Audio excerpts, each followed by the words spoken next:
Yeah, so rest of you can put up. Okay, so today we are, can you, am I audible? No echo now? Can No, you sir. understand It's me? good. Okay, so any questions from our last class on AKI? Nothing, sir. Okay, so today we'll discuss about a very specific type of AKI. Is the screen visible?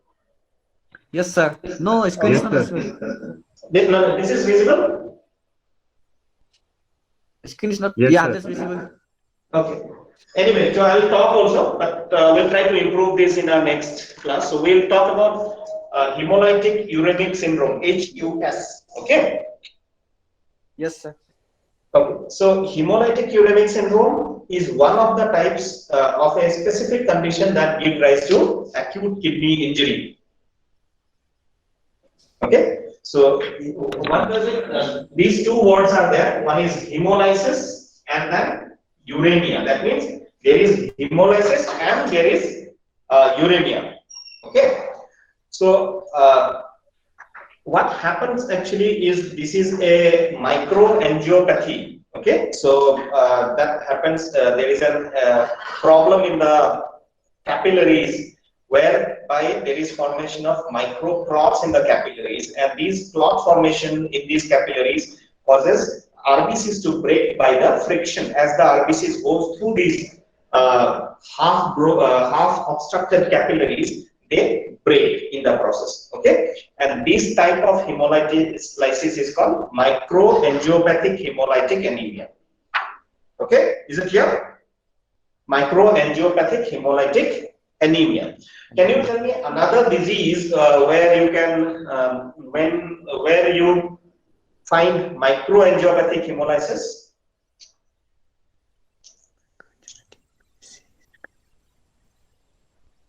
Yeah, all of you can probably try to please switch on your videos. If you are not appropriately dressed, you can take a moment to dress properly and switch on your videos, and keep your audios also on. It's okay if it is noisy.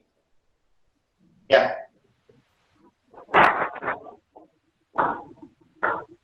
Yeah. So tell me can you tell me any other disease that can present with this kind of microangiopathy that causes hemolysis? Have you heard of a condition called TTP, thrombocytopenic purpura? Yes, sir. Okay, so TTP is thrombotic thrombocytopenic purpura. So, but there is a difference in thrombotic thrombocytopenic purpura versus hemolytic uremic syndrome. The pathology is similar, but for some reason, thrombocytopenic purpura tends to cause more problem in the central nervous system. Brain gets affected more primarily. So you have CNS type of presentation there. Whereas in hemolytic uremic syndrome, it's the renal glomerular capillaries that are primarily affected. Okay, so this is hemolytic uremic syndrome. Now, what causes hemolytic uremic syndrome? There are two types of broad classification. Okay, one is called D positive. Okay, and another is called D negative. Okay. Whatever I writing on the board, is it becoming a mirror image, or you can see it properly? Yes, we can see. Is it mirror image or it's coming properly? It's coming properly, sir. Okay, so you have D positive and D negative. This D stands for diarrhea. Okay, so hemolytic uremic syndrome can present following history of diarrhea, or it may follow without a history of diarrhea. So you call D positive or D negative. Okay.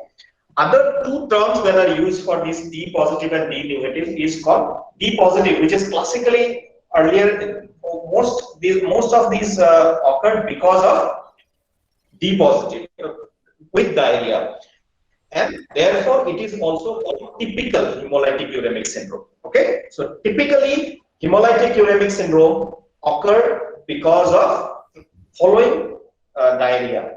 Okay. Some cases where diarrhea is not followed, there is other triggers. We will talk about that. So in some cases, there is other triggers where diarrhea is not there. We call it D negative or atypical hemolytic uremic syndrome. Okay, so typical hemolytic syndrome and atypical hemolytic syndrome. So now let's talk about diarrhea. So okay, so let's talk about diarrhea. In D positive, what happens is that this specifically occurs with dysentery. Okay, dysentery is dysentery occurs because of Shigella, that is the most common cause of dysentery, and then you have E. coli. Okay, so these are the two organisms that causes dysentery. So you can have Shigella toxin that is there, okay, Shiga toxin, or in E. coli you have verotoxigenic E. coli. Okay, I'm missing out that there is a specific serotype that causes. You can refer to your books. There is a type of E. coli that is associated with HUS. So these two types of organism, the toxin that is produced by these organisms, what they cause is they cause capillary damage, and more of these capillary damage tend to get localized in the renal capillary bed, that is in the glomerulus. Okay. So because of this capillary injury, then you have say suppose you have a this is a big capillary, suppose, okay, and you have this cells. Now suppose there is a injury in the capillaries and there is a formation of platelet plug. Okay, so we know that whenever there is a capillary endothelium gets injured, that there will be a platelet plug that will come and seal these endothelium. Okay, so that way the lumen of the capillary becomes narrow. Okay, so what is happening here? Platelets are getting consumed, and at the same time the lumen of the capillary is getting narrowed. And because the lumen is getting narrowed, as the RBCs get squeezed through these narrow lumen, they can break. Okay, and these broken RBCs can be seen in the peripheral smear as schistocytes. Okay, so you see these broken RBCs in the peripheral smear as schistocytes. Okay, so in hemolytic uremic syndrome, the triad consists of, we are consuming platelets here. So what do you have? You have thrombocytopenia because platelets are getting consumed in forming platelet plug here. Then you have broken RBCs and therefore you have anemia. And what type of anemia? You get microangiopathic hemolytic anemia. Okay, so you get microangiopathic hemolytic anemia, and because predominantly renal glomerulus, the glomerular capillary tuft is affected, so you get decrease in GFR and therefore acute kidney injury. Okay, so is it clear? Any doubt till now? Okay, so this is the pathology, the underlying pathology of the D positive HUS. Okay, what happens in D positive, negative HUS is a complement pathway. Okay.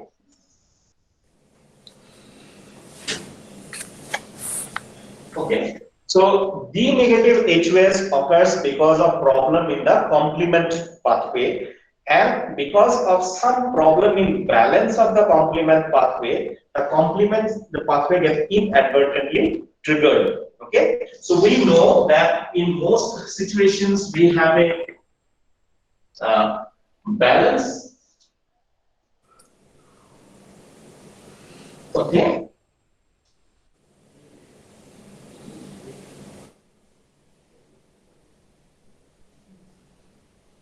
Okay, so we'll have a balance.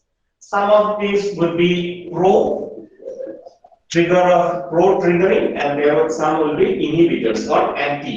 Okay, so some inhibitors of the complement trigger will be there, and some triggers for complement will be there, and then we maintain a balance.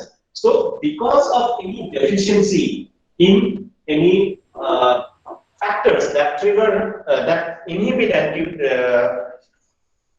complement activation, or if there is a pro-activating state that is there, these all can lead to an inadvertent or a trigger that is otherwise not required. Okay, and this triggering of these complement pathway and of these specifically the alternate complement pathway leads to capillary injury.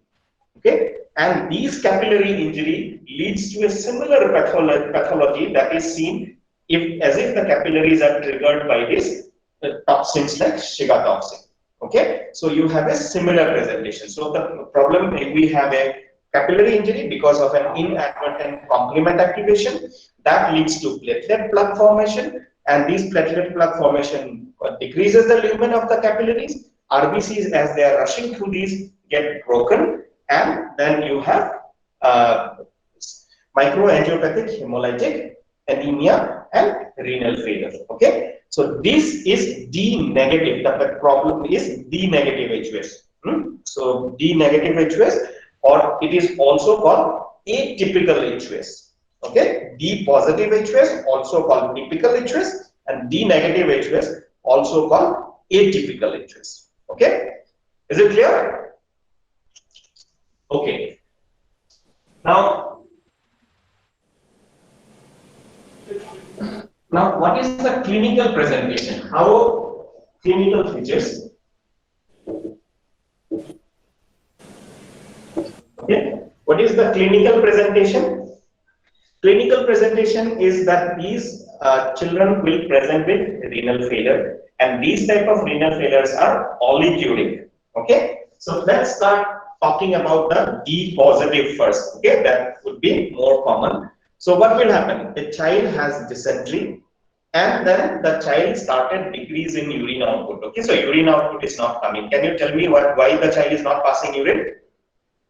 GFR is low. No. In a patient with dysentery or diarrhea, a child is not passing urine, what would really come to your mind first? Dehydration, sir. Dehydration, absolutely. So we should not think of rarer conditions first. Okay, think of common conditions first. So why the child is not passing urine? Maybe the child is dehydrated. Okay, so you assess for dehydration.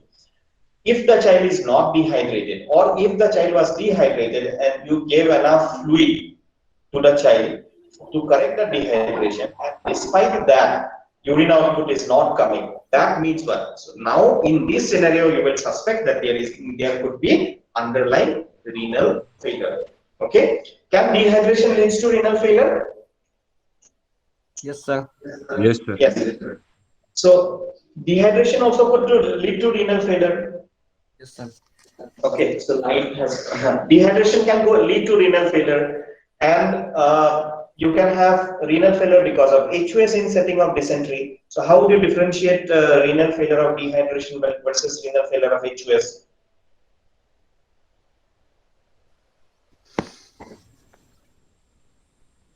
Clinically.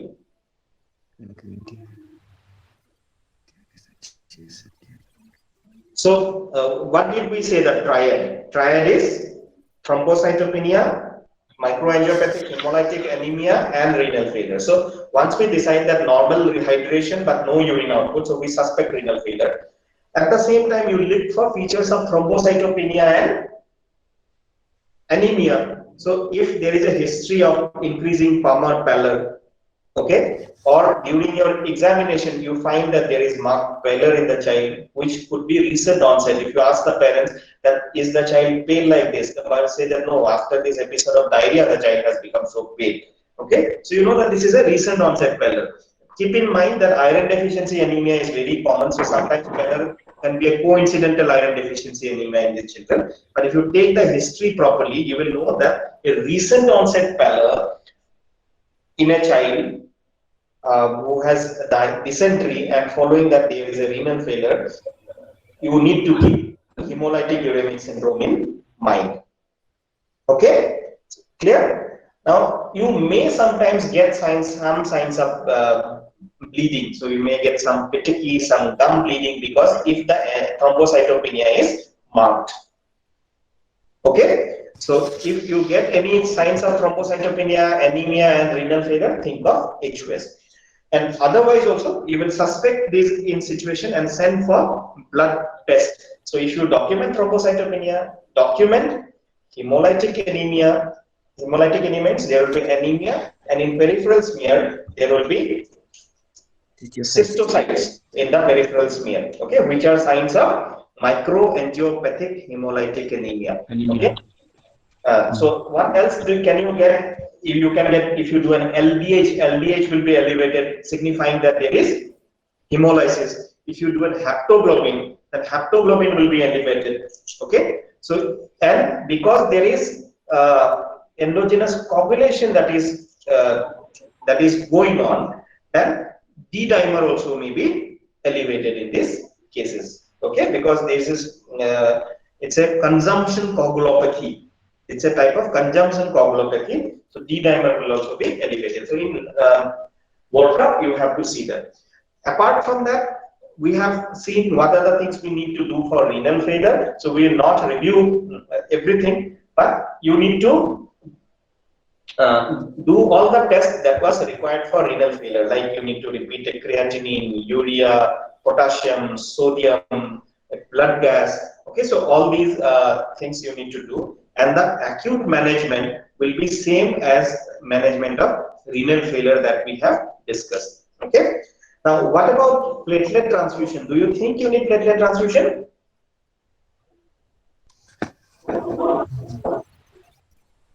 There will be thrombocytopenia. So unless there is bleeding, you need not give platelet transfusion, because if you give platelet transfusion, it will get consumed again. Okay, it's a consumptive coagulopathy. The same principles of bleeding in DIC. Okay, it stands. So if there is no bleeding, you don't want to correct the parameters just like that. So you will refrain from transfusing platelets if it is not required. Similar goes for anemia also. If anemia is not severe, then you may not want to transfuse blood to this patient if they're stable. Now, how do you do a definitive treatment? Okay, so for shigellosis, the patient will need antibiotics if there is diarrhea, dysentery is still there. Okay, so you can treat with shigellosis. And for enterotoxigenic E. coli, there is no clear established thing between whether a antibiotic course is beneficial, or it is also thought that sometimes if you kill the organism, it can release the toxin and therefore exacerbating the exacerbating the disease. Okay, so what do you so antibiotic treatment is required.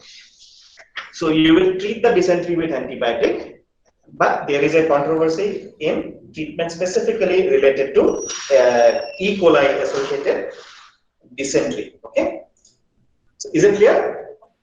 Yes, okay. Sir. Apart from this diarrhea, can you tell me any other organism that can present with HUS? Though typically it is caused a B positive, because most of them occurred following diarrhea. But one organism can lead to HUS without diarrhea. Can you name that organism? Pneumococcus, Streptococcus pneumoniae. Okay. So Streptococcus pneumoniae can present with HUS, but it is with respiratory infection. So if you have a HUS following a respiratory infection, then think of Streptococcus pneumoniae. Okay. Okay. So this is typical HUS. What about atypical HUS? Atypical HUS could be because of some inherent problem or inherited problem in the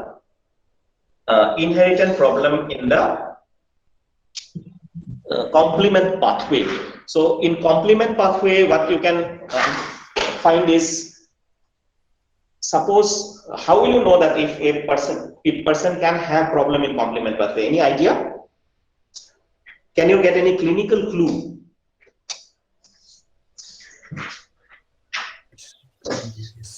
So if you have a problem in the complement pathway, most of them will be familial, right?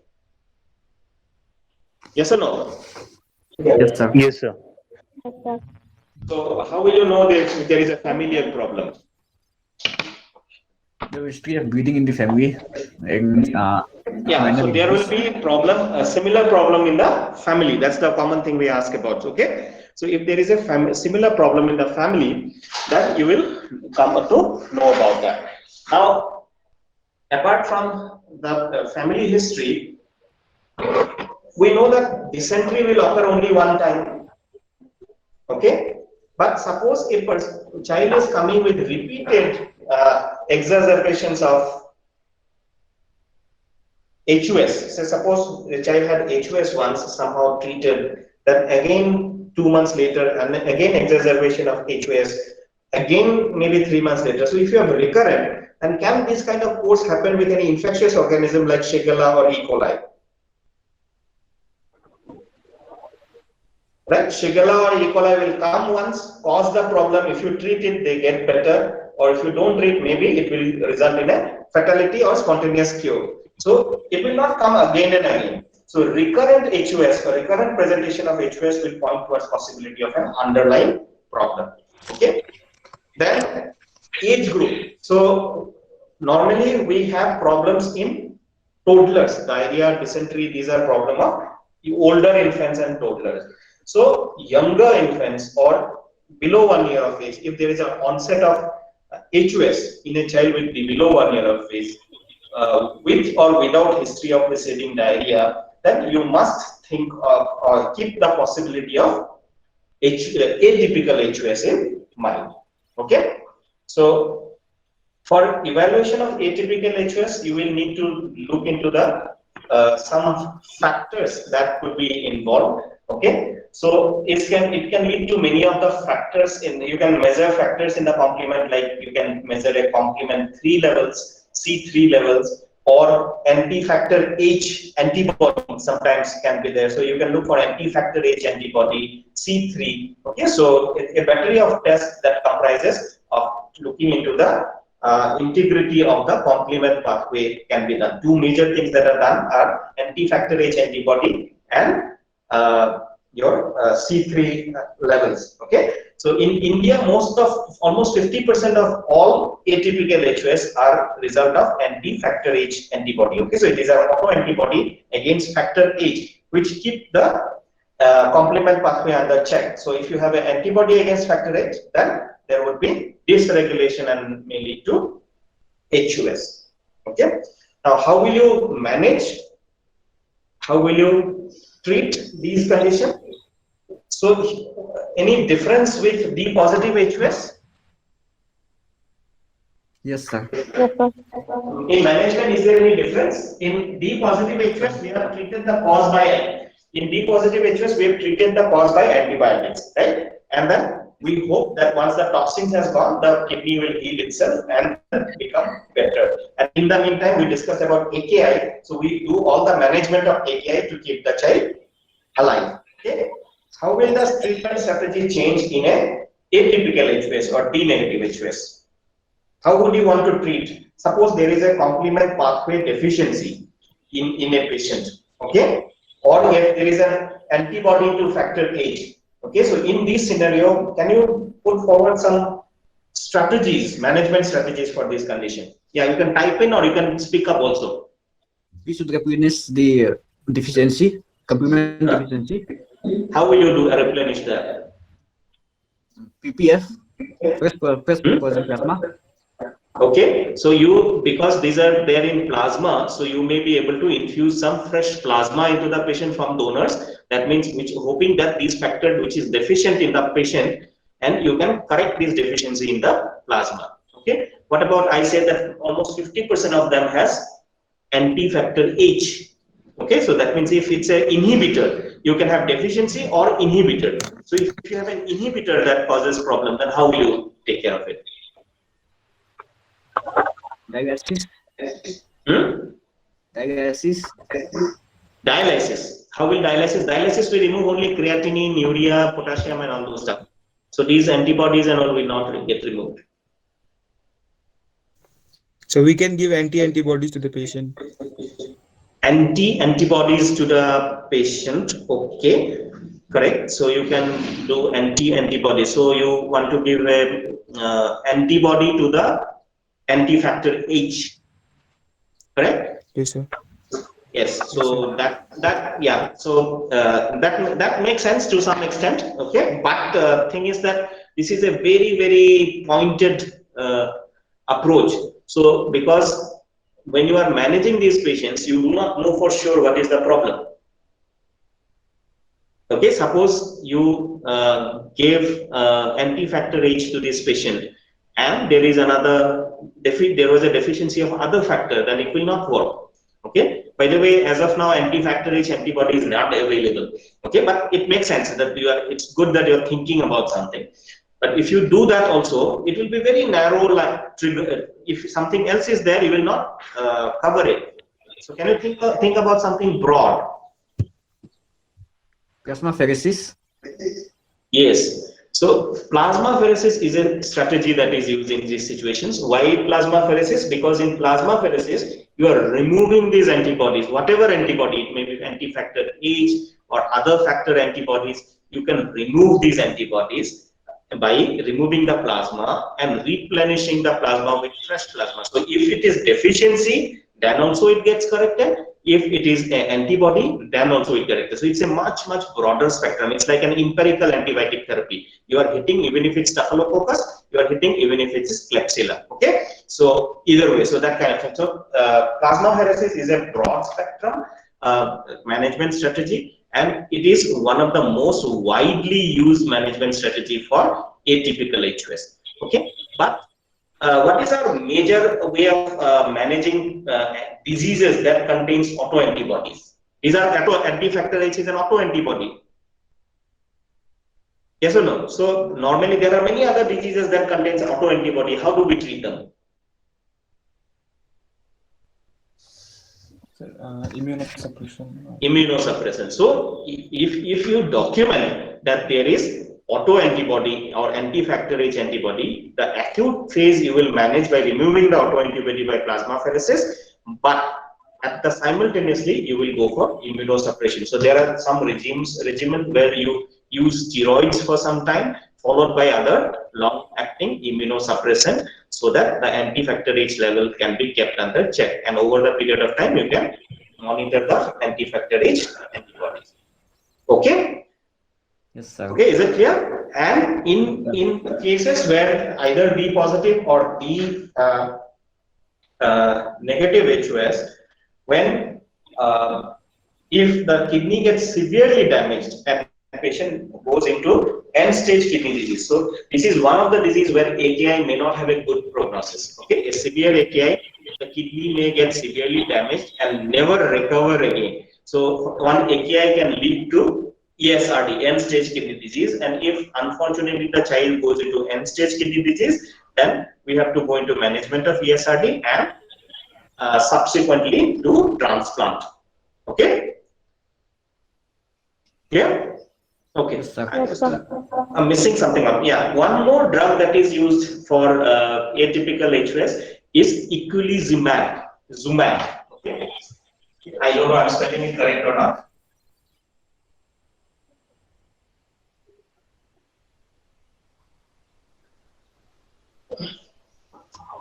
Okay, check the spelling on that, but eculizumab. So eculizumab is an antibody. I won't remember exactly the complex, but what it works is it's an antibody that works against the activating complex, one activating complex in the complement pathway. Okay, so we know that the complement cascade, right? There are different, one leads to another and then it activates another. It's like a coagulation pathway. So if you can do that, you can block that cascade by targeting one of the activating molecule, then you can prevent the activation of the alternate complement pathway. Okay, so it's a monoclonal antibody that aims at halting the triggering of the alternate complement pathway, and it is one of the very effective drugs that can be used in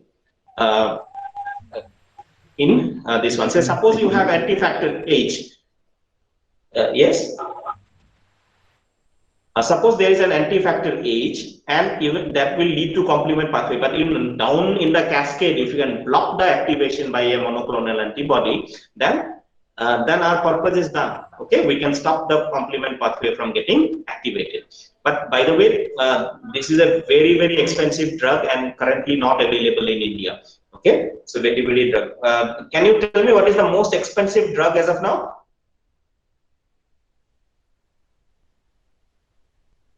Eculizumab used to be one at its own time, but currently a couple of months back it was in news.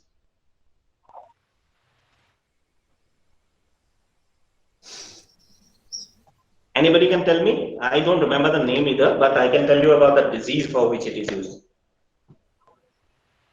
So it was used to treat some congenital something. Something. Okay. So it is a gene therapy drug that is used for treatment of spinal muscular atrophy. Okay, so that is as of today the costliest drug in the earth. Okay, eculizumab at some point of time used to be the costliest drug at some point of time. So eculizumab is that costly, and it's currently not available in India. But for your sake of knowledge and maybe for entrance examination and other things, you should know about this drug, okay, monoclonal antibody. I think that is all for today. Any questions? And how are you all? How are you all doing? Not fine, sir. No fever, right? No fine. Not fine. Why not fine? Why not fine? Sir, one question. Yeah. How to differentiate typical and atypical clinically? After? How to differentiate typical and atypical clinically? Yeah.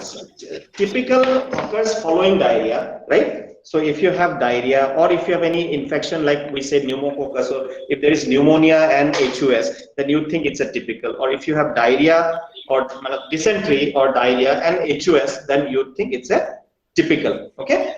Age group wise, diarrhea and dysentery mostly occurs in toddlers. Okay, so this is the group, or even older age group where there is a diarrhea, then you think of typical. And there is no family history. Okay, there can be clustering, like one family or neighborhood, there can be an outbreak of Shigella and there could be clustering, but there is no family history. Okay, in the family tree you will not get. In atypical, what do you get? In the family tree, you may get history of HUS. Okay, then it occurs in infants, younger infants. Okay, like 6 months old baby presenting with this one. No history of diarrhea in these patients. Okay, and if there is recurrent episodes, as at 1 year there was an HUS, you thought it was D positive, then you treated and sent back. Okay, patient went okay. After 1 year, again they presented with HUS. So a recurrent presentation of HUS will be more towards atypical. So these are some points by which you can clinically differentiate atypical versus typical. Okay, did that answer your question? Yes, sir. Okay. Yeah. Anything else?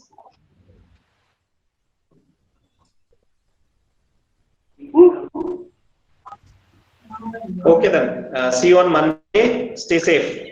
Thank you, sir. Thank you, sir.